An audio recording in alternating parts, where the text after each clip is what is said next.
Let's study with Anupam channel to তোমালোকক স্বাগতম আমি উচ্চতৰ মাধ্যমিক দ্বিতীয় বৰ্ষ স্বদেশ অধ্যয়ন পাঠ্যপুথিৰ অসমৰ ৰাজনৈতিক বিকাশ এই অধ্যায়টোৰ এটা গুৰুত্বপূৰ্ণ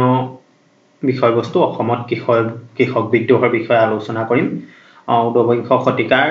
দ্বিতীয়াৰ্ধত অসমত কি কাৰণত আৰু কোন ঠাইত কৃষক বিদ্ৰোহবিলাক সংঘটিত হৈছিল গতিকে এই বিদ্ৰোহসমূহৰ প্ৰকৃতি কেনেকুৱা আছিল আৰু এই সমূহ কেনে ধৰণে ব্ৰিটিছসকলে দমন কৰিছিল সেই বিষয়ে আলোচনা কৰিম আহা আমি ভিডিঅটো আৰম্ভ কৰো ছাত্ৰ-ছাত্ৰীসকল অসমত ব্ৰিটিছ শাসনৰ বিৰুদ্ধে হোৱা বিদ্ৰোহ কেইটাৰ অসমত কৃষক বিদ্ৰোহ হোৱাৰ এটা প্ৰধান কাৰণ আছিল কি মাটিৰ খাজানা বৃদ্ধি গতিকে এই মাটিৰ খাজানা বৃদ্ধিৰ বিৰুদ্ধে কি হৈছিল মাটিৰ খাজানা বৃদ্ধিক কেন্দ্ৰ কৰি আৰু অনান্য যিবোৰ কৰৰ বোজা কৃষক সমাজৰ ওপৰত জাপি দিয়া হৈছিল সেই কৃষক সমাজৰ ওপৰত জাপি দিয়া মাটিৰ খাজানা আৰু অনান্য কৰৰ বোজাৰ ফলত ব্ৰিটিছ চৰকাৰৰ বিৰুদ্ধে তেওঁলোক কি হৈ পৰিছিল অতিষ্ঠ হৈ পৰিছিল গতিকে এই ব্ৰিটিছ চৰকাৰৰ অৰ্থনৈতিক নীতিৰ বিৰুদ্ধে গাঁৱৰ অঞ্চলৰ কি হৈছে কৃষকসকলে কি হৈছিল মাজে মাজে সৰু সুৰা প্ৰতিবাদ কি কৰিছিল জনাই আছিল এই প্ৰতিবাদসমূহ মূলতঃ নেতৃত্ব দিছিল কি ৰায়ত মেল বা ৰাইজ মেল বিলাকে সকলে ৰাইজ মেল মানে হল ৰাইজ মানে তোমালোকে গম পাইছা আৰু মেল মানে হল মিটিং বা আলোচনা গতিকে এই ৰাইজ মেলৰ জৰিয়তে বা ৰায়ত সকলে কৃষকসকলে যি সমূহীয়াভাৱে আলোচনা কৰি কি কৰিছিল একেলগে খাজানা নীতিৰ বিৰুদ্ধে ব্ৰিটিছৰ বিৰুদ্ধে বিদ্ৰোহ কৰিছিল গতিকে এই গোহাই দলৈ বা গাঁৱৰ অনান্য প্ৰভাৱশালী লোকসকলৰ নেতৃত্বত কি হৈছে মাজে মাজে ব্ৰিটিছৰ বিৰুদ্ধে কৰ বৃদ্ধিক লৈ বা খাজানা বৃদ্ধিক লৈ কি কৰা হৈছিল উজৰ আপত্তি কৰা দেখা গৈছিল আৰু বহু সময়ত কি হৈছিল এই ৰাইজ মেল বিলাকত যদিও বিভিন্ন উজৰ আপত্তি নিষ্পত্তি কৰা হৈছিল কিন্তু তেওঁ বুলিও ব্ৰিটিছৰ খাজানা যেটো বৃদ্ধি পৰিমাণ সেই বৃদ্ধি পৰিমাণটো কমি যোৱা নাছিল গতিকে এনেবোৰ কাৰণত কি হৈছিল ব্ৰিটিছ সকলৰ বিৰুদ্ধে ঊনবিংশ শতিকাৰ পিছ দশকত অৰ্থাৎ 1860 চন মানৰ পৰা কেইবাটাও বিদ্ৰোহ হৈছিল ইয়াতে আমি কেইটামান গুৰুত্বপূৰ্ণ বিদ্ৰোহ চাম গতিকে কি হৈছিল ঊনবিংশ শতিকাৰ দ্বিতীয়াৰ্ধত 1860 চন মানৰ পৰা যি ব্ৰিটিছৰ বিৰুদ্ধে বিদ্ৰোহ হৈছিল এই বিদ্ৰোহ বিলাকৰ মূলত কাৰণ আছিল কি বৰ্ধিত খাজানা তাৰপিছত আকৌ ইয়াৰ উপৰি বিভিন্ন ধৰণৰ কৰ আৰু কানিৰ ব্যৱসায় একচেটিয়া কানিৰ ব্যৱসায় গতিকে এই উচ্চ হাৰত যেতিয়া সুদখোৰ মহাজনৰ পৰা তেওঁলোকে ঋণ লবলগীয়া হৈছিল আৰু ঋণ যেতিয়া ঘূৰাই দিব নোৱাৰিছিল তেওঁলোকে হাৰাশাস্তি ভোগ কৰিছিল গতিকে এনে ধৰণৰ হাৰাশাস্তিৰ বিৰুদ্ধে আৰু বিভিন্ন সময়ত বৃদ্ধি কৰা খাজানাৰ বিৰুদ্ধে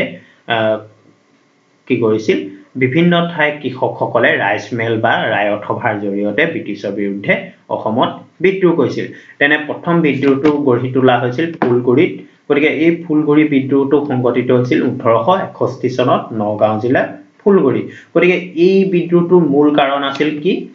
ব্ৰিটিছৰ খাজানা নীতি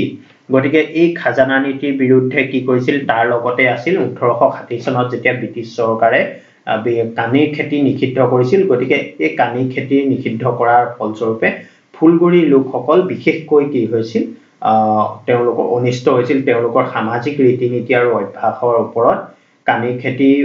নিষিদ্ধকৰণটো ব্ৰিটিছৰ কানিৰ খেতি নিষিদ্ধকৰণৰ কথাটো কি আছিল হস্তক্ষেপ বুলি তেওঁলোকে গণ্য কৰিছিল আৰু সেই কাৰণে কি কৰিছিল তেওঁলোকে ব্ৰিটিছৰ বিৰুদ্ধে খুব ৰাইজ মেল পাতি বিদ্ৰোহৰ সূচনা কৰিছিল গতিকে সেই সময়ত আৰু কিছুমান তেওঁলোকে উৰা বাতৰি পাইছিল যে ব্ৰিটিছ চৰকাৰে কি কৰিব অনুজ্ঞাপত্ৰৰ ওপৰত কৰ লগোৱাৰ বাবে প্ৰস্তুতি চলোৱা বুলি তেওঁলোকে কি পাইছিল সংবাদ পাইছিল গতিকে এই এনে ধৰণৰ সংবাদবোৰে তেওঁলোকক কি কৰিছিল ফুলগুৰিৰ কৃষক ৰাজ্যক বাৰুকৈ অতিষ্ঠ কৰিছিল আৰু তেওঁলোকে কি কৰিছিল ফুলগুৰি তিৱা আৰু কছাৰী জনগোষ্ঠীৰ লোকসকলে ঘৰ বাৰী আৰু তামোল পানৰ ওপৰত ব্ৰিটিছ চৰকাৰে কি হৈছে কৰ আৰু কৰিব বুলি যিটো উৰা বাতৰি ওলাইছিল সেই উৰা বাতৰিত তেওঁলোকে বিশ্বাস কৰিছিল আৰু বিশ্বাস কৰি তেওঁলোকে 1861 চনত বিদ্ৰোহ সূচনা কৰিছিল গতিকে এই বিদ্ৰোহ আৰম্ভ হৈছিল 1861 চনৰ 17 ছেপ্টেম্বৰত প্ৰায় 1000 মান কৃষকে ব্ৰিটিছ চৰকাৰৰ কৰ নীতিৰ বিৰুদ্ধে কি কৰিছিল প্ৰতিবাদ কৰিছিল আৰু এই প্ৰতিবাদ কৰোৱা তেওঁলোকে ডেপুটি কমিশনাৰ বা জিলাৰ যিজন মুখ্য শাসক সেই ডেপুটি কমিশনাৰৰ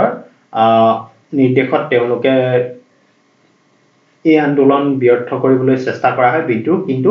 কি হৈছিল বলপূৰ্বকভাৱে এই ৰায়তসকলে তেওঁলোকৰ ডেপুটি কমিশনাৰ কাৰ্যালয়ত সোমাই তেওঁলোক কি কৰিছিল প্ৰৱেশ কৰি বিৰুদ্ধাচৰণ কৰিছিল গতিকে এই যে কাৰ্যটো হৈছিল কৃষকসকলে বিদ্ৰোহ কৰি ডেপুটি কমিশনাৰৰ অফিসটো কাৰ্যালয়ত প্ৰৱেশ কৰাৰ ফলস্বৰূপে ডেপুটি কমিশনাৰ কৃষকসকলক বহুতো কৃষকক গ্ৰেপ্তাৰ কৰে আৰু তেওঁলোকক জৰিমনা বহিছিল গতিকে এই ঘটনাৰ 4 সপ্তাহৰ পিছত কৃষকসকলে কানি খেতি নিষিদ্ধ কৰা আৰু অনান্য কৰৰ বিৰুদ্ধে প্ৰতিবাদী কাৰ্যসূচী লয় আৰু প্ৰতিবাদী কাৰ্যসূচী কি কৰিছিল ব্ৰিটিছসকলে দমন কৰাৰ বাবে বিভিন্ন ধৰণৰ চেষ্টা কৰিছিল আৰু তেওঁলোকে সমবেত কৃষকসকলক প্ৰায় 1000 কৃষকক খেদি পঠিয়াবলৈ কি কৰিছিল ব্যৱস্থা গ্ৰহণ কৰিছিল গতিকে এই পুলিশ বাহিনী পঠিয়াই যেতিয়া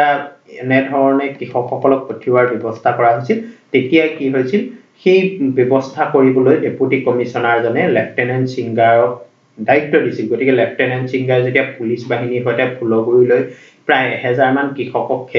খেদাবলৈ যেতিয়া গৈছিল গতিকে তেতিয়া তেওঁ লেফটেনেণ্ট সিংগাৰক কৃষকসকলে কি কৰিছিল উত্তেজিত কৃষকসকলে হত্যা কৰি কলং নদীত উটুৱাই দিছিল গতিকে এনে ধৰণে যেতিয়া পৰিস্থিতিত পৰি কৃষক ফুলগুৰি কৃষক বিদ্ৰোহটো এটা ডাঙৰ বিদ্ৰোহলৈ পৰিণত হৈছিল পৰৱৰ্তী সময়ত বিভিন্ন বহুতো কৃষকক গ্ৰেপ্তাৰ কৰাৰ লগতে বহুতো কৃষকক কি হৈছিল কৃষক এই ঘটনা আঘাতপ্ৰাপ্ত হৈছিল আৰু এনে ধৰণে ফুলগুৰিৰ যিটো কৃষক বিদ্ৰোহ এই কৃষক বিদ্ৰোহটো অন্ত পৰিছিল এই কৃষক বিদ্ৰোহটো কি হৈছিল কৃষক বিদ্ৰোহে অসমত এটা কেইবাটাও গুৰুত্বপূৰ্ণ কৃষক বিদ্ৰোহৰ পৰৱৰ্তী সময়ৰ বাট মুকলাই দিছিল মূলতঃ এই বিদ্ৰোহ হৈছিল খাজানা বৃদ্ধি আৰু কানি খেতি প্ৰচলনৰ বিৰুদ্ধে ইয়াৰ পিছত গুৰুত্বপূৰ্ণ কৃষক বিদ্ৰোহটো হৈছিল পথৰুঘাটত গতিকে আমি ইতিমধ্যে পালো যে ফুলগুৰিত নগাঁও ফুলগুৰি নামৰ ঠাইত চৰকাৰৰ বৰ্ধিত খাজানা আৰু কানি খেতি নিষিদ্ধকৰণৰ বিৰুদ্ধে কৈছিল এটা প্ৰতিবাদ সাব্যস্ত হৈছিল কৃষক বিদ্ৰোহ হৈছিল য'ত লেফটেনেণ্ট সিংগাৰ নামৰ এজন ব্ৰিটিছ বিষয়া সামৰিক বিষয়া নিহত হৈছিল আৰু লগতে বহুতো কৃষকৰ হতাহতি হৈছিল গতিকে এই বিদ্ৰোহৰ পিছতে 1894 চনত কি হৈছিল দৰং জিলাৰ পথৰুঘাট নামৰ ঠাইত অন্য এটা কৃষক বিদ্ৰোহ সংগঠিত হৈছিল দৰং জিলাৰ পথৰুঘাট নামৰ ঠাইত গতিকে এই দৰং আৰু কামৰূপ জিলাৰ কৃষকসকলেও কি কৰিছিল ব্ৰিটিছৰ কৰ নীতিৰ বিৰুদ্ধে ৰাইচ মিল পাতি তেওঁলোকে প্ৰতিবাদ কৰিছিল তেওঁলোকৰ প্ৰতিবাদ কিয় কৰিছিল কাৰণ 1893 চনৰ আশে-পাশে কি কৰিছিল অসমৰ চিফ কমিশনাৰ উইলিয়াম ৱাৰ্ডে প্ৰায় 70ৰ পৰা 80% কৰ কি কৰিছিল বৃদ্ধি কৰিছিল গতিকে এই 70-80% কৰ যেতিয়া বৃদ্ধি কৰিছিল গতিকে সেই সময়ৰ দৰং জিলাৰ পথৰুঘাটৰ কৃষকসকলে ৰাইচ মিল পাতি ব্যাপকভাৱে কি কৰিছিল এই কথাটোৰ এই সিদ্ধান্তৰ কৰ বৃদ্ধিৰ সিদ্ধান্তৰ প্ৰতিবাদ কৰিছিল গতিকে এই প্ৰতিবাদৰ উমান পাই কি কৰিছিল 1894 চনৰ 28 জানুৱাৰী তাৰিখে জিলা উপায়ুক্ত জেডি এণ্ডাৰছনে আৰু পুলিচ সুপাৰিনটেণ্ডেণ্ট বেৰিংটনে কি কৰিছিল সশস্ত্ৰ বাহিনীক লৈ পথৰুঘাটত উপস্থিত হৈ কি কৰিছিল যিমান ৰাইচ মিললৈ যিসকল কৃষক আহিছিল সকলোকে বা ৰাইজ আহিছিল সকলোকে কি কৰিছিল আশ্বাস দিব বুলি তেওঁলোকে ভাবিছিল যে উপায়ুক্ত আৰু পুলিচ সুপাৰিনটেণ্ডেণ্টে টেক্স বা কৰ ভূমি ৰাজহ কমাব বুলি তেওঁলোকে ৰাইজে আশা কৰিছিল কিন্তু সেইটো নহল কৃষকসকলক উপায়ুক্ত যেতিয়া ঘৰাঘৰি যোৱাৰ আদেশ দিছিল তেতিয়া কৃষকসকলে ক্ষুব্ধ হৈ ব্ৰিটিছৰ বিৰুদ্ধে কি কৰিছিল বিদ্ৰোহ কৰিছিল আৰু উত্তেজিত কৃষকসকলে যেতিয়া পুলিচৰ গালৈ মাটি চপৰা দলিয়াবলৈ ধৰিছিল বা কিছুমানে লাঠিৰে পুলিচক আক্ৰমণ কৰিবলৈ চেষ্টা কৰিছিল তেতিয়া পুলিচে উলটাই গুলীচালনা কৰাত ভালে সংখ্যক কৃষকৰ সেই ঠাইতে মৃত্যু হৈছিল এই যিটো ঘটনা পথৰুঘাটৰ ৰণ বা পথৰুঘাটৰ কৃষক বিদ্ৰোহ বুলি কোৱা হয় এই বিদ্ৰোহৰ বিষয়ে আমি দলি পুৰাণ নামৰ কি হৈছে পুথিখনত আমি বিভিন্ন ধৰণৰ তথ্য পাওঁ গতিকে এনে ধৰণে চাবলৈ গ'লে পথৰুঘাটৰ ৰণ বা পথৰুঘাটৰ কৃষক বিদ্ৰোহ মূলতঃ ব্ৰিটিছৰ কৰ নীতিৰ বিৰুদ্ধে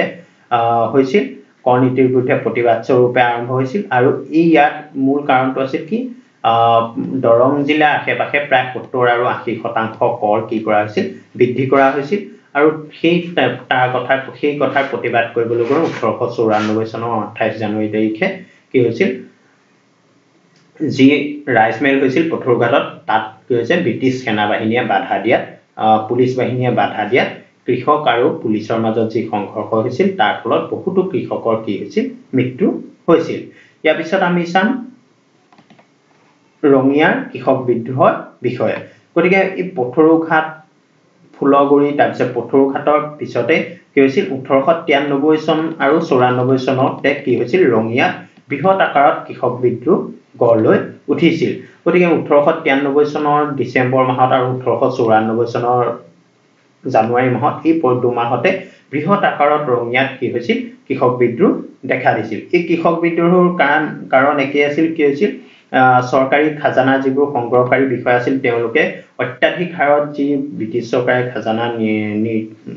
নিৰ্ণয় কৰিছিল সেই খাজানাৰ উপৰিও ৰাজহ সংগ্ৰহকাৰী বিষয়ে কি কৰিছিল পুলিচৰ সহায়ত সেই খাজানা দিব নোৱাৰা দৰিদ্ৰ খেতিয়কৰ ঘৰৰ কি কৰিছিল ঘৰৰ পৰা আতিশয্য চলাই তেওঁলোকক বিভিন্ন পাকে পকাৰে হলেও তেওঁলোকৰ পৰা কৰ আদায় কৰিছিল আনকি তেওঁলোকে যদি কৰ দিব নোৱাৰিছিল হালৰ গৰু পৰ্যন্ত লৈ গৈছিল গতিকে এনে ধৰণৰ ব্যৱস্থাৰ প্ৰতি ভীতিগ্ৰস্ত হৈ কি কৰিছিল কৃষকসকলে ৰাইজমেল আৰু ৰায়ত সভাৰ জৰিয়তে কি কৰিছিল এই কাৰ্যৰ প্ৰতিবাদ কৰিছিল আৰু প্ৰতিবাদ কৰি কি কৰিছিল ৰঙিয়াৰ কৃষক বিদ্ৰোহ প্ৰতিবাদ কৰা এই বিদ্ৰোহে কি কৰিছিল লাহে লাহে বিভিন্ন ঠাইত কি কৰিছিল বিস্তৃতি লাভ কৰিছিল গতিকে এনে ধৰণে 1894 চনৰ যেতিয়া 10 জানুৱাৰী দিনা ৰঙিয়া থানাৰ সন্মুখত হাজাৰ হাজাৰ কৃষকে এনে কাৰ্য প্ৰতিবাদ কৰিছিল আৰু তেওঁলোকে প্ৰতিবাদ কৰি এটা স্লোগান দিছিল যে বৰ্ধিত খাজানা দিয়া নহব অৰ্থাৎ খাজানা বন্ধৰ নীতি তেওঁলোকে কি কৰিছিল দাবী উত্থাপন কৰিছিল গতিকে এনে ধৰণে তেওঁলোকে যেতিয়া ৰঙিয়া থানাৰ সন্মুখত ব্ৰিটিছৰ বিৰুদ্ধে বা ব্ৰিটিছৰ কৰ নীতিৰ বিৰুদ্ধে যেতিয়া বিদ্ৰোহ কৰিছিল আৰু কৰ আদায় দিয়া নহব বুলি তেওঁলোকে যেতিয়া ঘোষণা কৰিছিল তেতিয়া কি কৰিছিল ব্ৰিটিছ উপায়ুক্তসকলে কৰ নীতিৰ অপৰাধত কি কৰিছিল তেওঁলোকক সেই কৃষকসকলক গ্ৰেপ্তাৰ কৰিছিল আৰু বহুতকে কৰ নিদিয়াৰ অপৰাধত কি কৰিছিল সম্পত্তি বাজেয়াপ্ত কৰিবলৈ চেষ্টা কৰিছিল আৰু এই কাৰ্যৰ বাবে কৃষকসকলে পুনৰ বিদ্ৰোহ কৰাত কি হৈছিল তেওঁলোকৰ ওপৰত উপায়ুক্ত কি কৰিছিল গুলি চালনাৰ নিৰ্দেশ দিছিল আৰু এই উপায়ুক্তজনৰ গুলি চালনাৰ নিৰ্দেশৰ ফলস্বৰূপে বহুতো কৃষক কি হৈছিল নিহত আৰু আহত হ'বলগীয়া হৈছিল এনে ধৰণে 1893 আৰু 94 চনত ৰঙিয়াত এটা বৃহৎ আকাৰত কি কৰিছিল কৃষক বিদ্ৰোহ গঢ় লৈ উঠিছিল আমি ৰঙিয়াৰ পিছতে অন্য এটা কৃষক বিদ্ৰোহৰ বিষয় পঢ়িম হেতু সংগঠিত হৈছিল লাচিমাত গতিকে এই ৰঙিয়াৰ কৃষক বিদ্ৰোহে লাচিমাটো এটা কৃষক বিদ্ৰোহ হোৱাত কি কৰিছিল সহায় কৰিছিল গতিকে 1894 চনৰ 21 জানুৱাৰী তাৰিখে এই বিদ্ৰোহ মূলতঃ লাচিমাৰ আলথা গাঁৱত সংগঠিত হৈছিল গতিকে 1894 চনৰ 21 জানুৱাৰী তাৰিখে লাচিমা আলথা জানৰ পাৰৰ পানা গাঁও টুপ নামৰ আইথানৰ পথাৰত সমবেত কৃষকে কৰ সংগ্ৰহ কৰিবলৈ অহা মৌজাদাৰ আৰু মণ্ডলক মাৰধৰ কৰিছিল এই মৌজাদাৰ আৰু মণ্ডলক মাৰধৰ কৰা অপৰাধত কি কৰা হৈছিল বৰপেটাৰ মহকুমা অধিপতিয়ে প্ৰায় 75 জন কৃষকক গ্ৰেপ্তাৰ কৰাৰ লগতে গ্ৰেপ্তাৰ কৰিছিল এই গ্ৰেপ্তাৰ কাৰ্য কৃষকৰ গ্ৰেপ্তাৰ কাৰ্য প্ৰতিবাদ কৰিবলৈ 8000 মান কৃষকে যেতিয়া মহকুমাধিপতিৰ শিবিৰ ঘেৰাও কৰিছিল তেতিয়া তেওঁলোকক মহকুমাধিপতিয়ে কি কৰিছিল উদ্ধতম কৰ্তৃপক্ষৰ জৰিয়তে তেওঁলোকক নিৰ্দেশ দিছিল যাতে তেওঁলোকে সেই কাৰ্যৰ পৰা বিৰত থাকে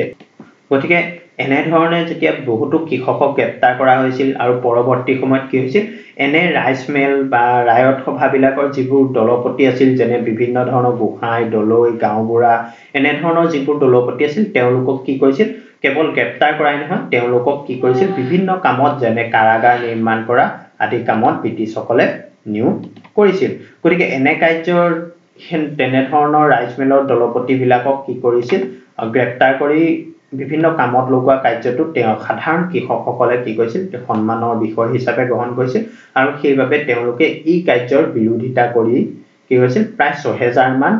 কৃষকে এই কাৰ্যৰ বিৰোধিতা কৰি কি কৰিছিল আবেদন কৰিছিল গতিকে এই হাজাৰ হাজাৰ গোট খোৱা কৃষকক কি কৰিছিল পুলিচে ছত্ৰভংগ দিয়াবলৈ চেষ্টা কৰাইছিল আৰু ছত্ৰভংগ দিয়াবলৈ তেওঁলোকে ছত্ৰভংগ দিওঁতে তেওঁলোকক কি কৰিছিল যথেষ্ট আতিশয্য বা নিৰ্যাতনমূলকভাৱে তেওঁলোকৰ ওপৰত পুলিচ বাহিনী জপিয়াই পৰিছিল আৰু বহু সময়ত তেওঁলোকৰ নেতাবিলাকক গ্ৰেপ্তাৰ কৰি কি কৰিছিল বহুত অমানৱীয় কাৰ্য যেনে জুৱলি টানিবলৈ বাধ্য কৰাইছিল ব্ৰিটিছসকলে জুৱলি টানিবলৈ বাধ্য কৰাইছিল গতিকে এনে ধৰণে এই বিদ্ৰোহ দমন কৰা হৈছিল আৰু বিদ্ৰোহ দমন কৰি তেওঁলোকক কি কৰা হৈছিল বিভিন্নজনক শাস্তি বা সম্পত্তি বাজেয়াপ্ত কৰালৈকে তেনেকুৱা ধৰণৰ কাৰ্যলৈকে কি কৰিছিল ব্ৰিটিছসকল আগবাঢ়ি গৈছিল গতিকে এই সৰ্থেবাৰী অঞ্চলক কেন্দ্ৰ কৰি এই বিদ্ৰোহ গঢ় লৈ উঠিছিল গতিকে এই লাচিমাৰ কৃষক বিদ্ৰোহ কি হৈছিল এক ব্যাপক পৰিসৰ লাভ কৰিছিল গতিকে এনে ধৰণে ব্ৰিটিছৰ বিৰুদ্ধে ফুলগুৰি কোৱা পথৰুঘাট কোৱা ৰঙিয়া কোৱা বা লাচিমা কোৱা এনে ধৰণে কেইবাটাও বিদ্ৰোহ ঊনবিংশ শতিকাৰ পিছৰ ভাগত গঢ় লৈ উঠিছিল আৰু প্ৰত্যেকতে কি ব্ৰিটিছৰ কৰ নীতি আৰু ব্ৰিটিছৰ অৰ্থনৈতিক শোষণ খুব গুৰুত্বপূৰ্ণ আছিল কিয়নো ব্ৰিটিছ ইষ্ট ইণ্ডিয়া কোম্পানী বা ব্ৰিটিছ চৰকাৰৰ এটাই উদ্দেশ্য আছিল শাসন কৰা আৰু শোষণ কৰা সেই কাৰণে তেওঁলোকে অত্যাধিক ভূমি ৰাজহেৰে অসমৰ